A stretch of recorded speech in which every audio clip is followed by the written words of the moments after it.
Hi everybody. I meant to record this video early this morning, but I didn't have a chance, so I am doing it right now. And here's what I wanted to share about this Me Too campaign that I'm seeing and the Jewish lens on it that's in my perspective. And obviously anyone who has a difference of opinion is more than welcome to go and share that as well. I do have somebody who's visiting. Kazi, I'm making a video. Can you? After I'm done, I'm going to show you, okay? So can you go out nicely so I can make my video? Thank you. No, honey. Mommy's going to let you see soon. Okay. So, so let's start like this. One more minute, guys. I might have to not post this one. I'm going to come back to you guys and repost in a minute. So sorry.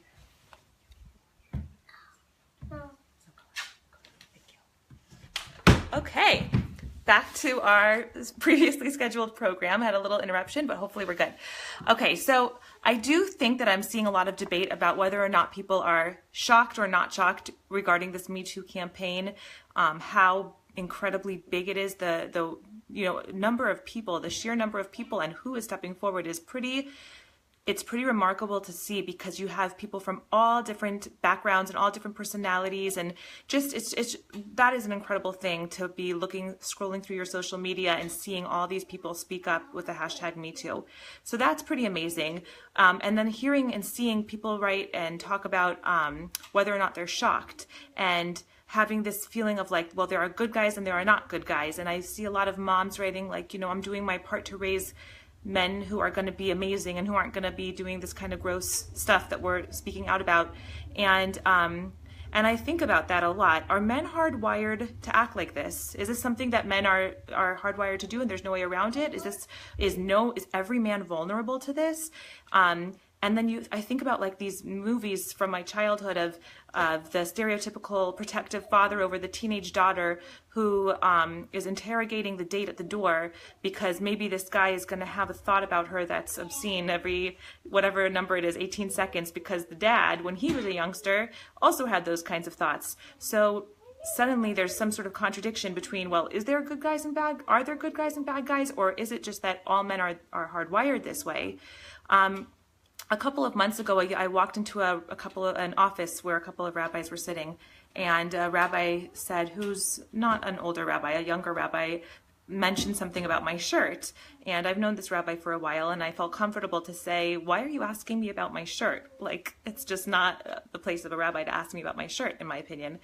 And the rabbi, more senior to both of us, said, he quoted a famous story about a pious sage who was studying, and a woman walked in, and he basically said something to the degree of, we're not angels. In other words, even the most holy, even the most knowledgeable, no one is an angel.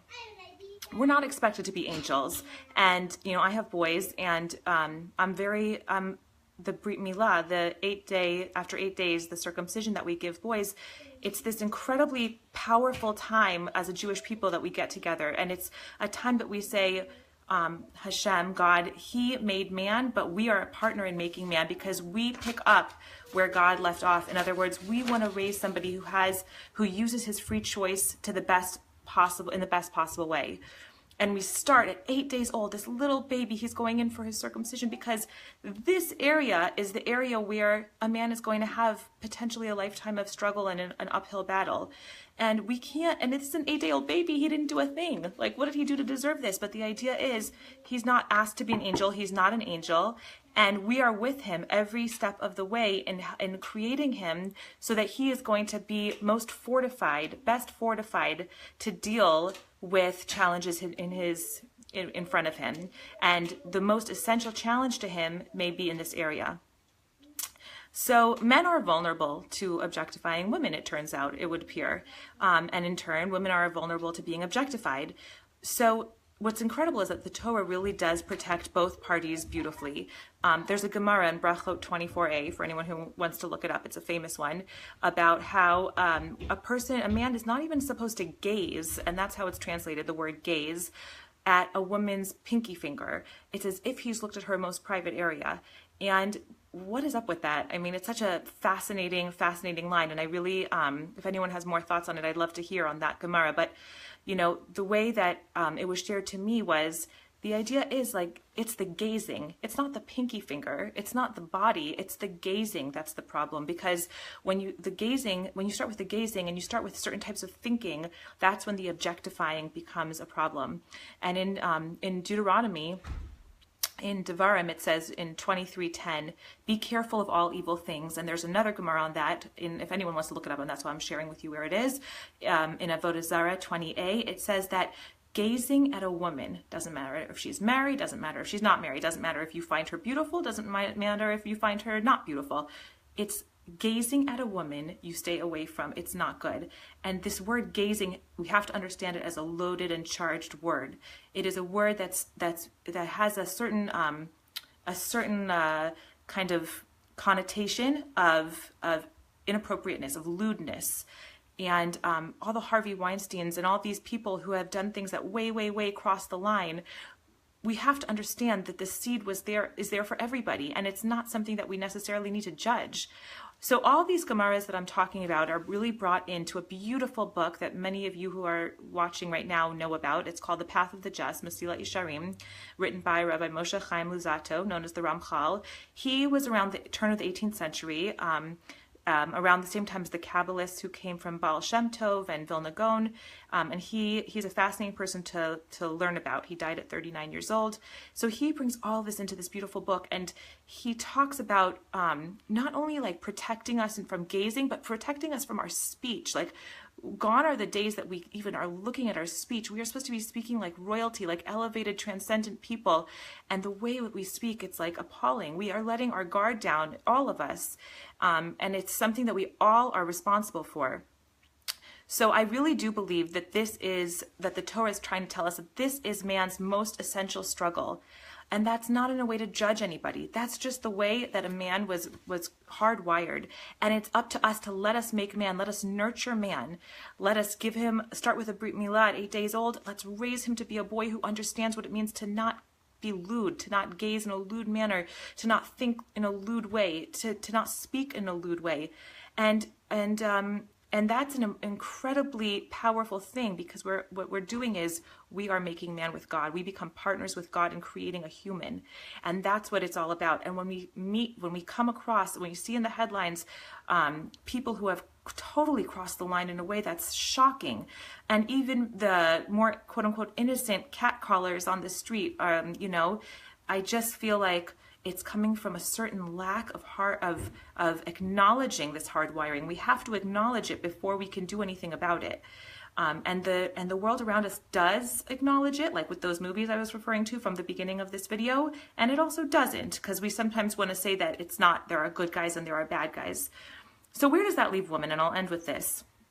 Here women are in this incredibly intense environment that men are vulnerable to this intense emotion and intense feeling and a certain degree of lust. And here we women are we just like some like bystanders on the way? No way. We, in addition to having this intense environment, we have this our own tremendous internal struggle that we have, and it's entirely different from a man's. But women tend to be, and hands up ladies if you feel me, but women tend to be people pleasers, and women tend to need to feel attractive and desired and feel attention and affection, and sometimes we're willing to take the counterfeit, and all that gets compounded, totally compounded. We've got the men, we've got the women, and then we've got this world that we're living in, which glorifies like a Beyonce version of feminism, which tells me that, I can be the most feminist woman in the world, the most respected, the most powerful, the most financially successful and honored. And at the same time, I can wear leather straps and shake my body in any way I please. It's like saying you can lose weight and feel great and eat whatever you want. It's just not in touch with reality. Like, I don't know why it's a controversial thing to say that, but it's really just not in touch with reality when we're thinking this way. So I think the women need to get real also. We need to really get real also in terms of our own struggles and all these different layers that are going on inside of ourselves, in our environments, what's going on with the men, and then turn to the most objective wisdom in the entire world, the holiest place in the world, that tells us our greatest source of pain, all this stuff that I'm talking about, that turns out to be our greatest source of holiness. our greatest source of holiness. Because this relationship between man and woman, as it turns out, this is where God rests. As long as it comes with a beautiful, lifelong commitment with one another that we're going to give to each other for the rest of our days, that the bedroom between a man and a woman is compared to the Holy of Holies in the temple. How incredible. Yes, the metoo campaign has shed light on the horrors that are what happens when these tensions and relationships go south. But how incredible it is when we do it right, when we honor who we are, how we're hardwired to be, we acknowledge it, we embrace it, we don't give ourselves shame for it. Men should not feel shame, women should not feel shame. We need to just honor it and embrace it and understand we are here to do the work. And the work here is, for the guys one thing, for the ladies something else, and together we're going to come together, and that's where God's presence is going to be. So good job to all the men and women out there who are working on ourselves to be these people who are going to transcend the way that we were hardwired to be. And it's not easy. It's all uphill. But we have to really love ourselves and care about ourselves to do it.